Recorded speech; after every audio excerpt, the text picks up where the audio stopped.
Salut l'équipe, c'est RMS pour une nouvelle vidéo. Et aujourd'hui, le sujet de cette vidéo, je pense que c'est le sujet ou l'un des sujets les plus importants que j'ai traité sur cette chaîne. Pourquoi? Parce qu'il concerne un bon nombre de personnes. Et ces personnes-là, ça peut être aussi bien un membre de ta famille, un ami à toi, ou il se peut que toi-même tu sois concerné par ça. Aujourd'hui, on va parler de la perte de sang chez les jeunes.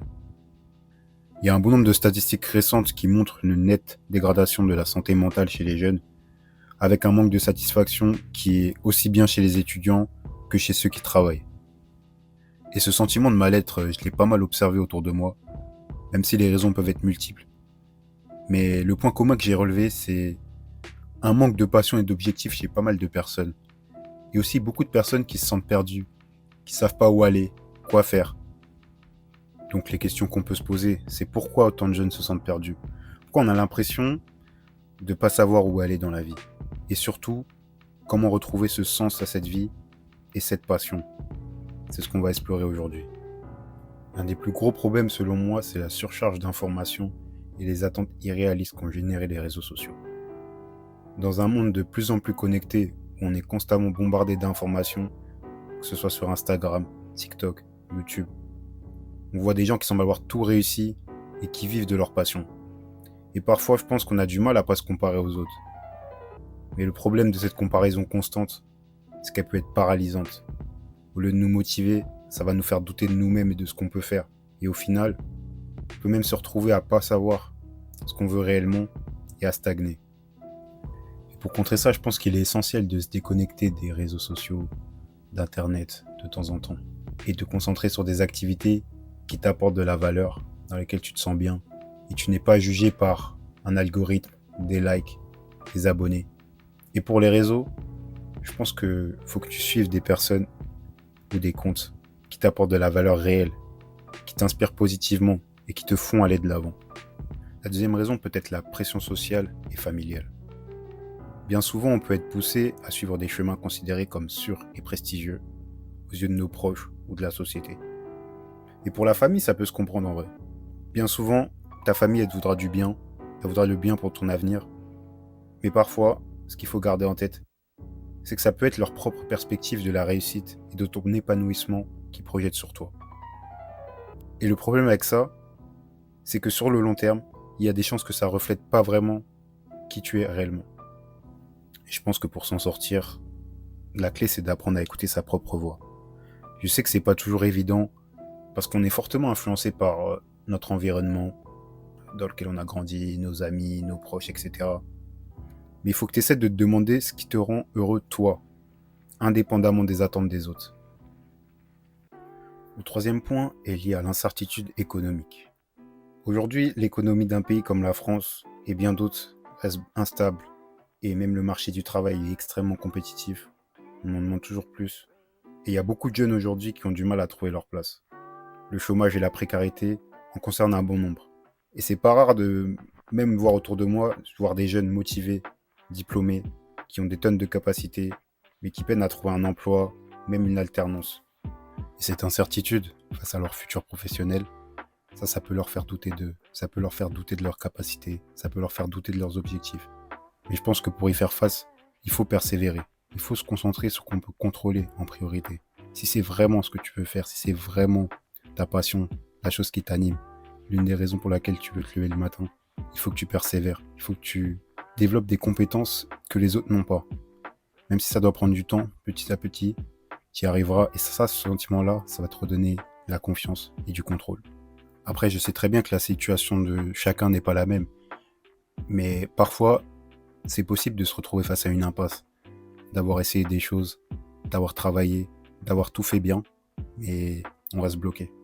Et pour prendre mon exemple, j'ai tâtonné pendant pas mal de temps, j'ai fait mes études, j'ai eu le parcours classique, j'ai eu mon bac, j'ai commencé à travailler, etc. Mais j'ai vu qu'à un moment dans ma vie, il se passait rien. Et une des opportunités que j'ai eues grâce au basket, j'ai pu partir pendant un an à l'étranger. J'ai pu vivre dans un autre pays, immergé dans une autre culture. Pour la première fois, je partais de chez moi.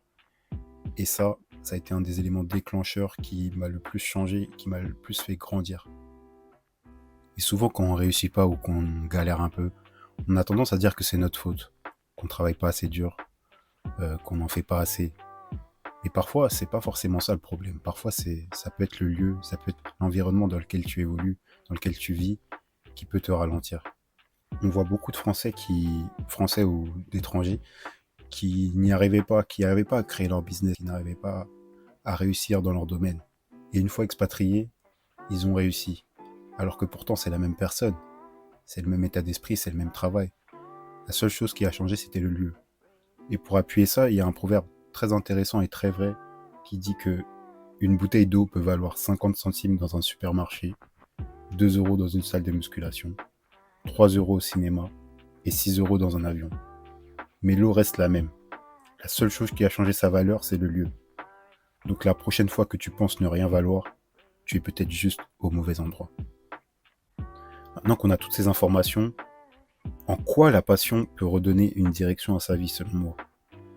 Si je devais prendre encore une fois mon cas personnel, j'avais jamais vraiment quelque chose qui m'animait dans ma vie, qui me donnait la force de me lever le matin. J'avais pas de perspective de mon avenir, de ce que je voulais faire. Mais dès que j'ai trouvé le sport, notamment le basket, et bien d'autres, la création de contenu et d'autres hobbies, tout ça, ça m'a permis d'aller de l'avant et de donner une direction et un sens à ma vie. Et je pense qu'on a tous potentiellement un ou plusieurs domaines où l'on peut être doué, où on a peut-être même du talent. Mais il faut juste expérimenter pour le savoir. Donc pour trouver ta passion, tu peux commencer par te poser la question de quelle est la chose que je pourrais faire gratuitement toute ma vie. Et s'il n'y a rien de concret qui te vient, tu dois alors explorer. Mais sans pour autant te mettre la pression. Il faut vraiment que tu essaies de nouvelles activités sans te soucier du résultat immédiat. Que ce soit un nouveau sport, que ce soit apprendre d'un instrument, prendre des cours de cuisine. L'objectif, c'est d'explorer des domaines variés pour découvrir ce qui t'intéresse vraiment. Et comme je l'ai dit, plus tu explores, plus tu augmentes tes chances de trouver quelque chose qui te passionne.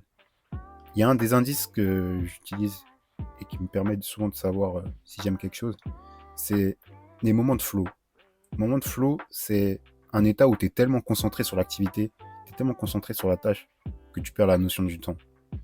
Pour ma part, le basket, quand je fais les vidéos, c'est ces moments-là. C'est des moments où j'oublie tout.